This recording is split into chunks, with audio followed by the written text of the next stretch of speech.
Medzištátny povinne miestenkový vlak Supercity 240 Pendolino Košičan železničnej spoločnosti Slovensko zo smeru Košice, ktorý pokračuje smer Čadca, Ostrava hlavní nádraží a Praha hlavní nádraží. Pravidelný odchod 18 hodín 3 minúty príde k nastupišťu 2 koľaj 2.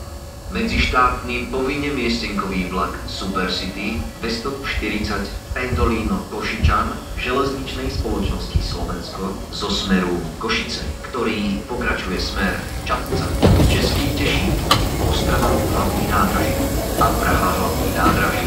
Pravidelný odchod 18 hodín 3 minúty príde k nastupišťu 2 koľaj 2. Za Rušňou je radený vozeň druhej triedy číslo 1, vozeň prvej triedy číslo 2, bystrovozeň s oddielom druhej triedy číslo 3, vozeň druhej triedy pre cestujúcich s deťmi, pre cestujúcich s obmedzenou schopnosťou pohybu a so službou pojazdná úschovňa Batožín s povinnou rezerváciou miest pre bicykle číslo 4 a vozne druhej triedy číslo 5 až 7.